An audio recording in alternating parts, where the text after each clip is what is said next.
a good question because a lot of people come into coach and they feel like there's a little bit of a mystique. What is coaching? And in my discovery chemistry call, I talked to them about, it's not therapy, it's not counseling. It's really focused on where you need to improve. I start with a concept called above the line, below the line behavior. You probably heard about it, and that kind of sets a foundation. And then I start asking them. Welcome to Career Coaching Secrets, the podcast where we talk with successful career coaches on how they built their success and the hard lessons they learned along the way.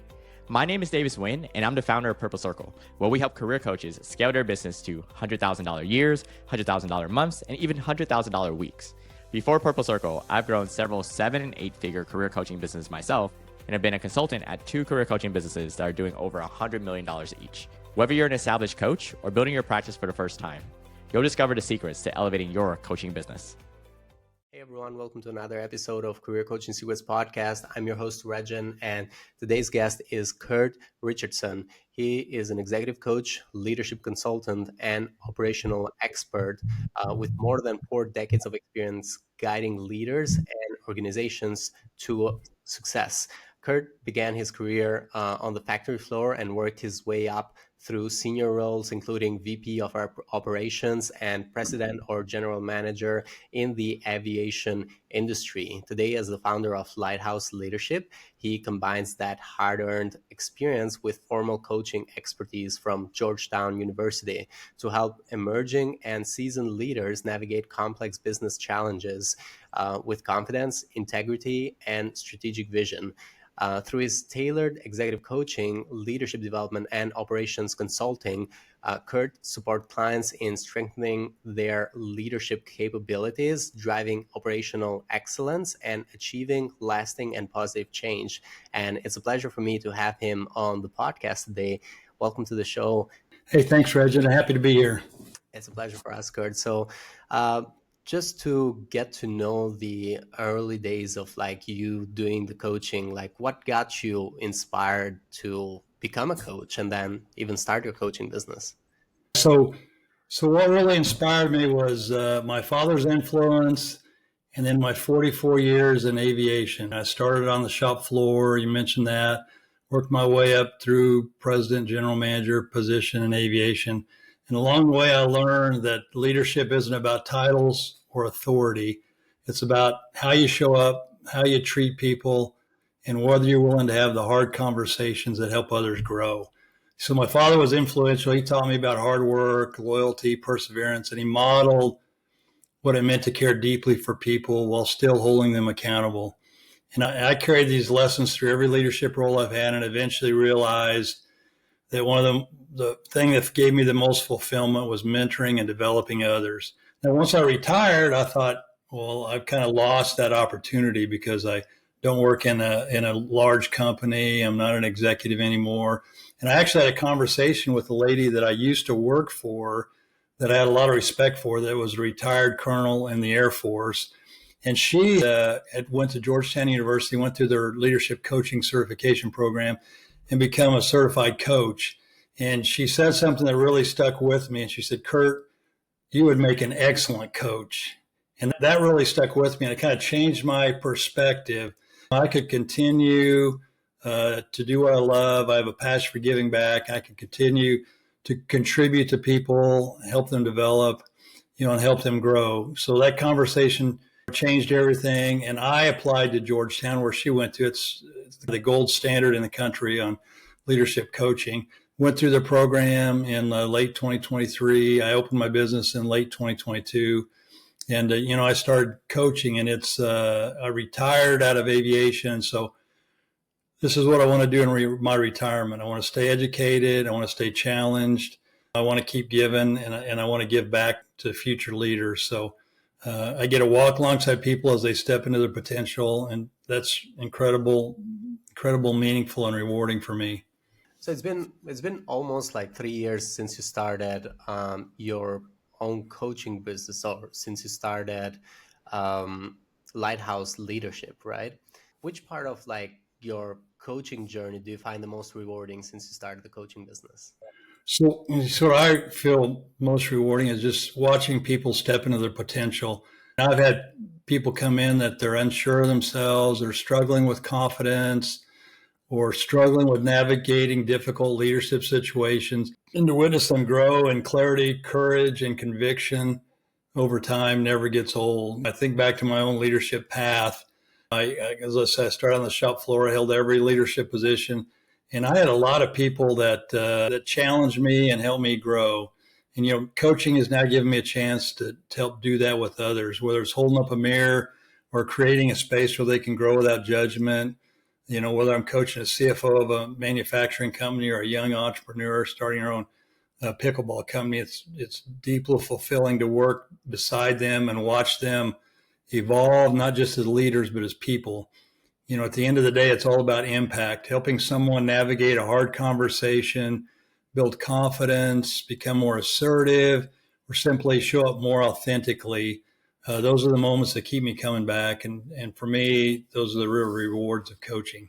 And when it comes to the leaders that you're working with, is there a specific industry or demographic or a specific common goal that these leaders are having when they come to work with you? No, at first I thought maybe I'd be focused on aviation, but, leadership is not about a specific field. I have a range of leaders from first-time managers to experienced executives across industries, manufacturing, aviation, education. I have a general manager of an HOA. I have a CFO in a manufacturing company. Many of them are high-performing individuals who feel stuck, or they're overwhelmed, or they're unsure how to grow into the leader they want to be. The transformation I help them achieve is often internal before it's external. Really help them start looking inside. When I have a discovery chemistry call and a coaching call, a lot of times they don't know what they want to focus on. Some know there's a few things. Some have been told by their boss, but I ask them questions to try to make them more self-aware. I'll show them a list of essential leadership skills. We'll talk about each one. And a concept I commonly use, I say, where would you rate yourself on that on a scale of 1 to 10, with 1 being the lowest and 10 being the highest? And it helps them get clear on their values. It helps them become more self-aware, owning their strengths, becoming more assertive. At the end of the day, the clients walk away with more confidence, clarity, and the practical tools to lead others with purpose, not just managing tasks. And leadership's really, like I say, where you show up. My job is to help them show up with courage, humility, and presence. It's really being present. Interesting. So I also want to, for any leader that's might be watching or listening to this, when it comes to the program and how you structure that, how does the program look like for anyone that wants to work with you? So, that's a good question, because a lot of people come into coach and they feel like there's a little bit of a mystique. What is coaching? And in my discovery chemistry call, I talked to them about, it's not therapy, it's not counseling, it's really focused on where you need to improve. I start with a concept called above the line, below the line behavior. You probably heard about it, and that kind of sets a foundation. And then I start asking them questions that help us focus in if they know where they want to focus at. For example, I've got a lady that's a CFO that she wanted to be more assertive. She needed to work on that. And we had a three-way call with her boss, and he said, that's one of the things I want you to work on, is being more assertive. So we had a place to go right there, and we spent time working on it. And I started out saying, where would you put yourself on a scale of 1 to 10 on assertiveness? And she said a 4. And then I worked with her on stuff on how to be more assertive, 5 steps to be more assertive. I had her watch a master class called Radical Candor by Kim Scott. She's famous for a book that's 3 hours. It was like 5 to 10 minute role play, different situations. It was very helpful. I also introduced her to the concept of the 5-second rule by Mel Robbins, where if you have a question come up or a comment you want to make, if you don't make it within 5 seconds, you probably won't make it at all. You'll probably just hold back, And so the goal was, when you have something like that, just count down 5, 4, 3, 2, 1, and ask the question. So, that's kind of the concept I go through. Now, I set my course based on what they need. I don't have a syllabus of here's what we're going to go through. but I help them through powerful questions figure out where they're at on different leadership skills. And if they need to, I give them a list of the leadership skills, and then we talk through it. And where do they want to go? And what skills do they think they need to improve on in order to get where they want to be as a leader? And then so I set it to them, and we're also flexible. If something comes up, one of my clients came in and said, "Hey, I'm going to have a conversation with someone. It's going to be a difficult conversation, and I'm really apprehensive about it." She kind of talked to me about how she thought the conversation might go and what the person might say. And so we did like 4 or 5 role plays. I said, "I'll be him." And I took what she told me. I did it. And then we reversed it. And I was her and she was him. And then we did that. And we role played several times. And I said, "What are the key points you want to get across? Write them down, have them in front of you. If you feel like," she said, "sometimes I feel my face getting red where I'm feeling like I'm getting really nervous about it." And I said, "Pause, take a breath, recenter yourself, look back at your keynotes." And then the next time we met, she said, "I had it. I was well prepared. The conversation went better than I expected. I achieved what I wanted to." So, I will go where my clients need me to go, based on their needs, with the flexibility that if something's coming up they need to prepare for. We'll also look at, is there something happened that you don't like how it went? You didn't feel good about how it went. You didn't feel like you reacted well. And we'll talk through that and be like, "Well, how will you handle that next time? How can we handle it different? How would a success have looked like in that conversation to you?" And, then we'll go through it. And it's a continual process of development and grow. And it's really rewarding. Like when she came back and said, "Hey, I had the conversation. I felt a lot more confident after role playing going in. I was prepared. I had my key points written down. And the conversation went really well." So, that's just another rewarding point in my coaching journey. And for these clients, where do you typically find them, or where do they find you? Talking about marketing channels, what is working well for you right now? Yeah, I don't do a lot of marketing. Mine, since it's my retirement job, coaching, and I want to give back, I really built a wide network of professionals, in my career. I do some connections on LinkedIn. I've got a couple clients on LinkedIn, but a lot of them are referrals from people that I know. I get clients through consulting engagements, LinkedIn connections, and really word of mouth from current or past clients. And what I found is that people are looking for someone they trust, someone who's walked the walk, not just study the theory. Whether it's a CFO of a company or an entrepreneur. These come to me when they're at a pivot point. My focus is always on authentic connection and mutual fit. The relationships tend to last and grow naturally, from there. So I get some from my referrals, I get some from LinkedIn. I don't even have a web page right now, although I'm thinking I should do that as I look to grow my business. That's something I want to do because I want to branch out into group coaching and maybe training programs. Interesting. Yeah, I was just going to talk to you about the goals that you have for the future of your coaching business. So if we're looking into like the next 1 to 3 years, what is something that you're looking forward to, like a goal for the next 1 to 3 years?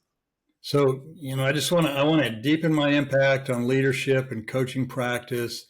I want to continue with a diverse range of clients. I've got a very diverse range right now: executives, entrepreneurs, high potential leaders, helping them develop confidence, clarity, and courage, lead authentically.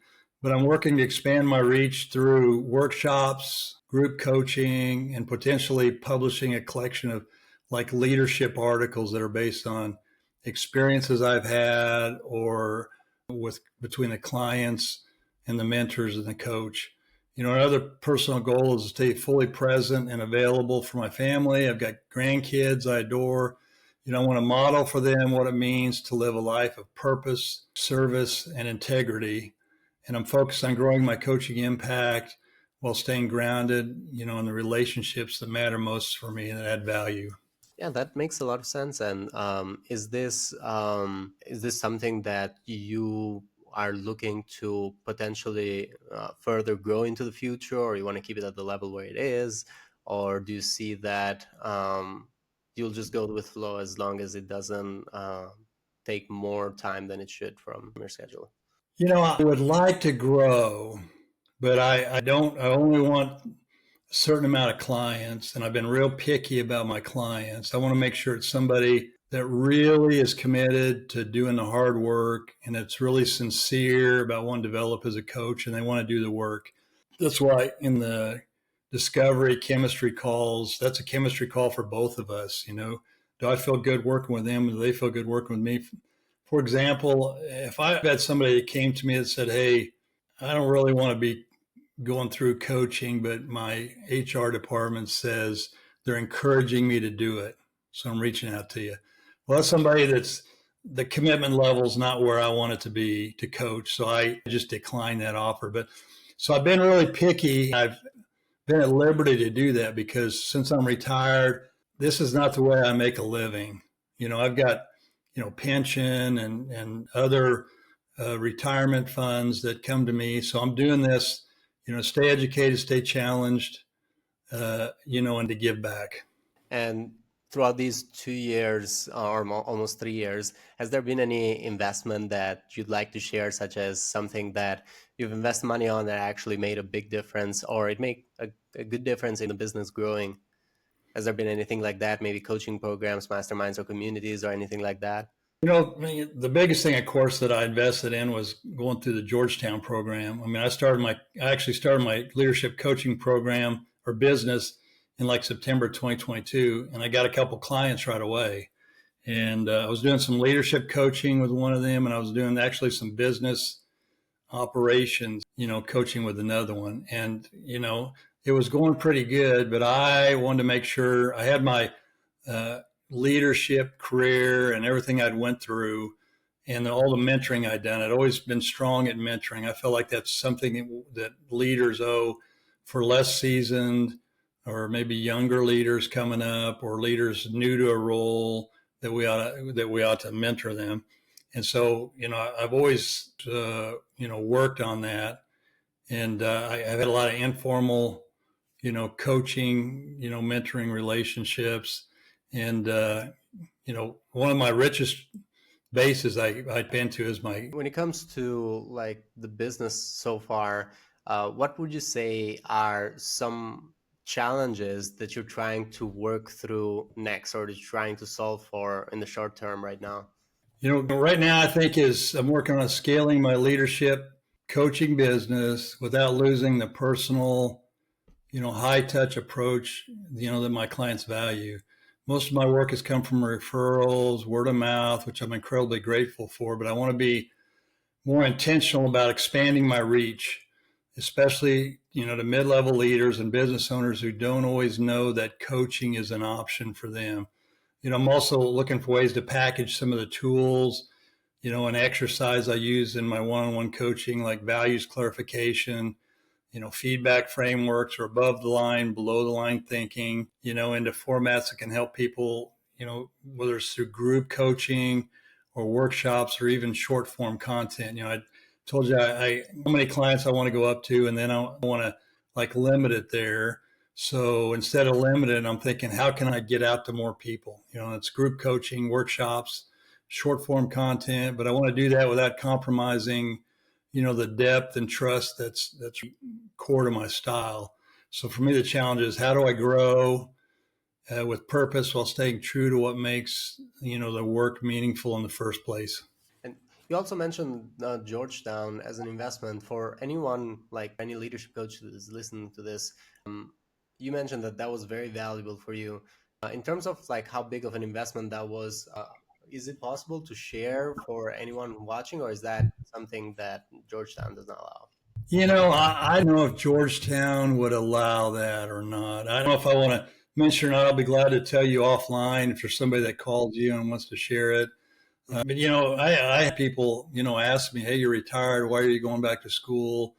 But I wanted to make that investment. I wanted to make sure, I had the tools, both from a business world, from a real time walking through it perspective, And then I wanted it from some of the top leaders in the country that knew what aspects of good coaching were. And, going through the program, you got to have pro bono clients that you coach. You have to record the coaching sessions. You have to submit transcripts, and then they get reviewed by master coaches, and you get feedback. And it's very tough requirements that they put on coaches, but the feedback you get is they'll be things to say. Here's some ways to approach it.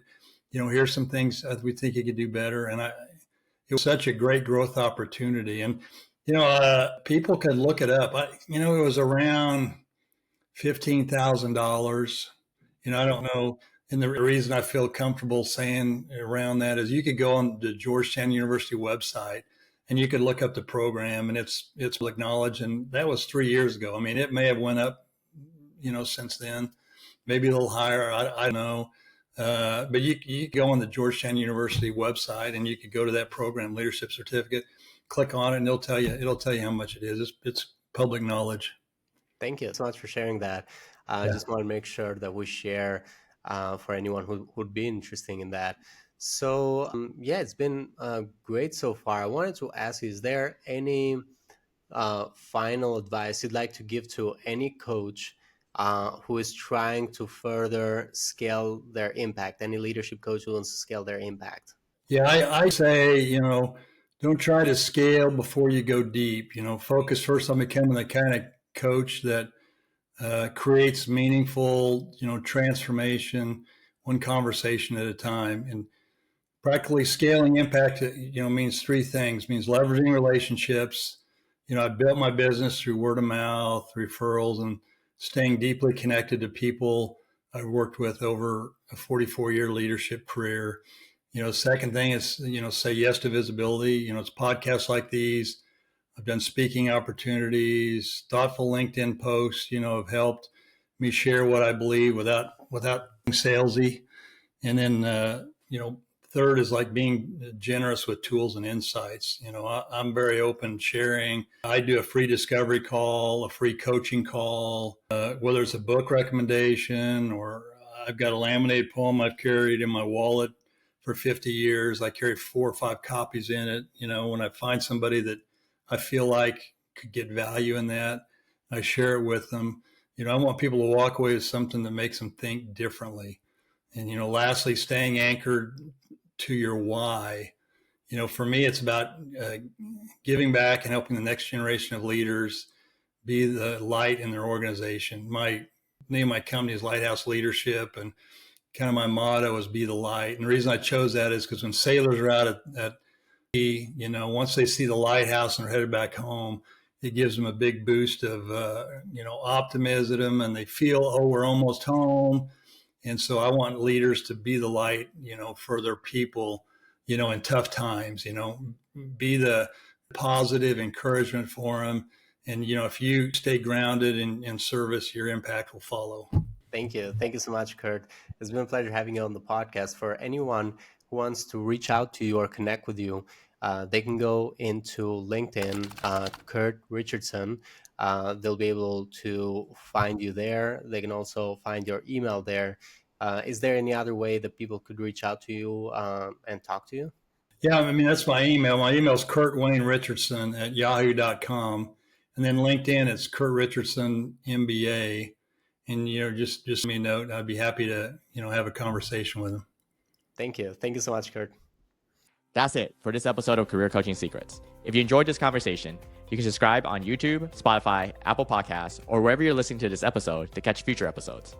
This podcast was brought to you by Purple Circle, where we help career coaches scale their business to $100,000 years, $100,000 months, or even $100,000 weeks, all without burning out and making sure that you're making the impact and having the life that you want. To learn more about our community and how we can help you, visit joinpurplecircle.com.